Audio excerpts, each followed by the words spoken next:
A firefighter saves a dog's life and a man saves his child's life in Anderson County.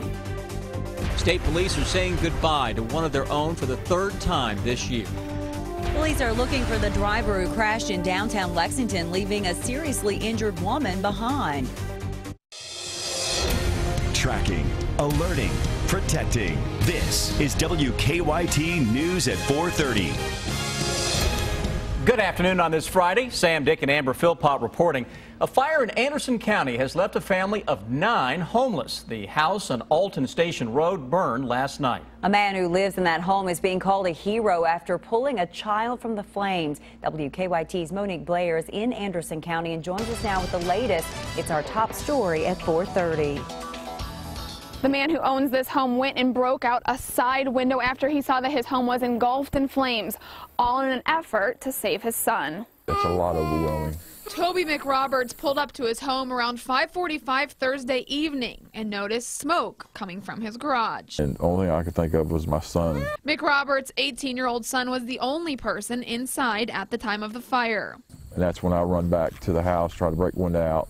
I hollered, told him, get out of the house. McRoberts' son made it out of the house, but then it was the family's dog, Buddy, who McRoberts was worried about next. He tried to go back into the house, but started to have a hard time breathing. So a firefighter went into the house to look for Buddy, and McRoberts' daughter, Vanessa, watched as a firefighter gave Buddy what he called mouth-to-snout resuscitation. He took the dog, and the dog's tongue was hanging out, and he didn't care, and he took it and did like that and blew into his lungs, and he started breathing again. McRoberts was taken to the hospital and treated for smoke inhalation, but he was released late Thursday night. No one else was hurt. The fire chief tells me he does believe the fire started in the garage here, but the exact cause is still under investigation. In Anderson County, Monique Blair, WKYT. The American Red Cross has put the McRoberts family in a hotel for the next 3 nights.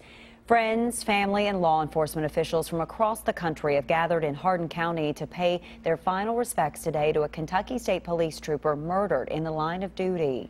Trooper Joseph Cameron Ponder was shot and killed Sunday night during a traffic stop in Lyon County. He's being laid to rest today in his hometown of Radcliffe. We have folks as far as from Alaska, California, state polices from all over, local agencies from all over, not just Kentucky, other states. It's very clear that our nation is showing their support, especially through the law enforcement communities. Trooper Ponder is being buried at the Kentucky Veterans Cemetery in Fort Knox. We'll have more on that coming up in our newscast tonight. It's the final Friday of summer, and we could not have asked for a better day here in the Bluegrass. Sunny skies, temperatures, in the 80s, really nice out there. It is nice out there, but some big changes are coming for our weekend. Let's check in now with Chief Meteorologist Chris Bailey. Hi, Chris. Hey, guys, we've been talking about these changes basically every day. The end of this gorgeous pattern, at least, is in sight as we go toward the weekend. Beautiful, though, as you mentioned again on this Friday. Look at that sky down in Jackson, southeastern Kentucky. Now, contrast that with what we're seeing into parts of central Kentucky. Notice a little more in the way of some clouds showing up over top of Lexington right now. Temperatures mainly into the low 80s across most of central and eastern Kentucky. Cold front is off to our west. Showers, thunderstorms associated with that. Wave of low pressure developing along that's going to head more toward the Great Lakes. That will drag a cold front through here into the afternoon tomorrow and give us the potential for at least some scattered showers and storms. Not a washout of a day by any stretch of the imagination. That front will also bring a lot of cooler air as we wrap up the weekend on Sunday. We'll come back and break down that weekend forecast, guys, in greater detail in just a few minutes. All right, Chris, we'll see you then. Thank you. Police are looking for 3 people behind robberies at 2 Lexington gas stations overnight. The most recent happened about 3:30 this morning at the Speedway at Liberty and Old Todd's Road. Police say a man and woman pushed the clerk down, stole cigarettes, and took off in a red Mitsubishi. And just before 1 this morning, police say a man had a gun when he robbed the Shell gas station on New Circle at Russell Cave. Lexington police are looking for the driver who ran away from a crash that seriously injured a woman. The driver lost control on Newtown Pike near 2nd Street just before 7 this morning. The car flipped and landed in a man's front yard. That homeowner said this is not the first time someone has crashed into his yard. Police say a passenger in the car was rushed to UK hospital with critical injuries. Police consider this a hit-and-run crash. A decision-making board at a Central Kentucky high school will now consider if and how it will change a controversial dress code policy. A committee at Woodford County High School met last night and decided to send 4 proposals to the site-based decision-making council. The dress code came under fire after a mother shared a picture of her daughter's outfit earlier this summer that the school said violated their policy. We're told the council could make a decision as early as Monday. Final preparations are underway for the Pope's historic visit to the United States and to Cuba. It is the first time Pope Francis will travel to both countries. As Weijia Zhang shows us in a preview of the big trip, the U.S. hopes to make a strong first impression.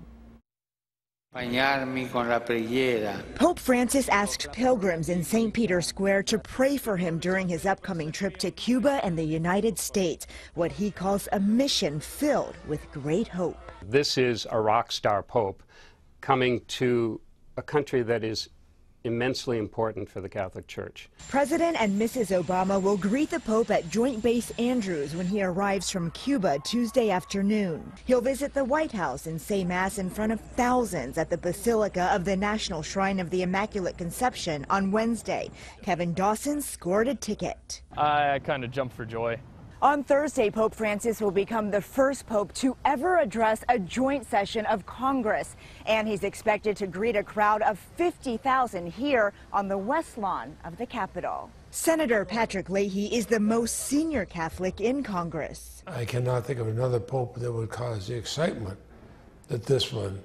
The Pope's second U.S. stop will be New York City. He will visit St. Patrick's Cathedral, shining after a multi-year restoration. It will be done before he arrives. He will address the UN General Assembly and say Mass at Madison Square Garden. Pope Francis will wrap up his trip in Philadelphia. He'll speak at Independence Hall. Before he heads back to Rome, Francis will say an outdoor Mass. More than 1 million people are expected to attend.